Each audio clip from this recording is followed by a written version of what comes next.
Jadi gini Om, Ya. saya selalu menarasikan begini juga ke teman-teman.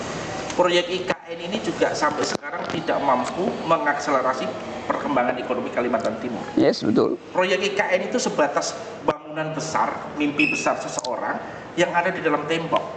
Sementara Kalimantan Timur tidak pernah diajak bicara. Nah itu persis itu udah cukup. Saya pulang aja, kesimpulannya udah dibuat.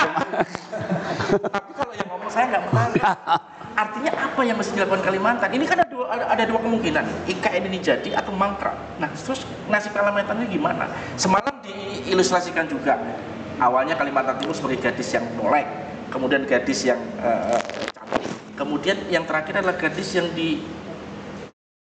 dieksploitasi dan tidak pernah dibalas. Ini kan kasihan Om Kalimantan Timur. Lalu apa yang harus dilakukan Kalimantan Timur? Ya ada seorang laki-laki yang mengeksploitasi si wanita itu kan hanya itu dasarnya kalau kita lihat kan semua ini ada enclave yang namanya ibu kota dikelilingi oleh kemiskinan, dikelilingi oleh IQ, oleh ketidakmampuan berpikir. Kan itu soalnya kan.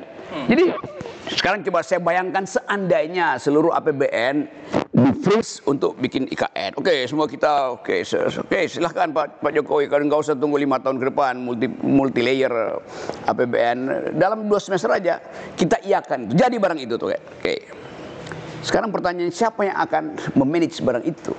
Barang dengan high tech tinggi, barang dengan problem-problem lingkungan yang makin rumit itu.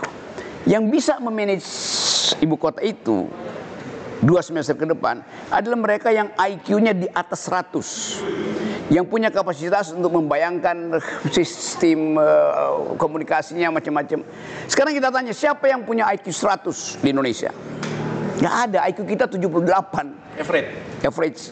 Jadi IQ orang Singapura 105, IQ orang Vietnam 115. Maka yang akan kelola itu adalah Singapura dan Vietnam. Kan gampang pikirinnya kan. Jadi begitu dia jadi pun nggak mungkin kita yang kelola tuh. Apalagi kalau dianggap bahwa itu akan jadi motor pertumbuhan ekonomi baru. Ya FAO udah studi, iya memang ada tambahan pertumbuhan, tapi cuma 1,2%. Nggak ada gunanya itu. Dibandingkan dengan dimakan inflasi aja udah hilang tuh sebagai pertumbuhan.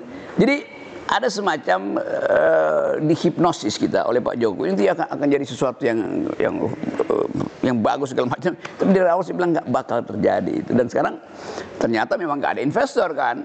Jadi waktu saya bilang nggak ada investor yang masuk nol, Bahlil bilang ada 1.200 yang masuk tuh. Pak Rocky Gerung berbohong dia menghina presiden. Sekarang dia sendiri bilang memang nol yang masuk. Yang mesti ditangkap siapa? Ya. Bahlil, bukan Jokowi, karena Jokowi yang suruh Bahlil berbohong. Sebentar Om, tapi sering kita beritakan ada groundbreaking dari ini, meskipun saya nggak pernah tahu lanjut. Ya groundbreaking itu yang ngorek-ngorek sampah juga itu groundbreaking kan. Ya apa yang disebut groundbreaking di situ coba?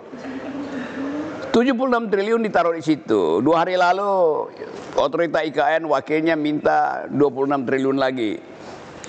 Tapi kata Sri Mulyani, jangankan 26 triliun, yang tersisa anggaran itu tinggal 16 triliun. Iya, tahu. Jadi bayangkan misalnya di dalam kabinet sendiri nggak saling tahu ini uangnya sisanya masih berapa coba.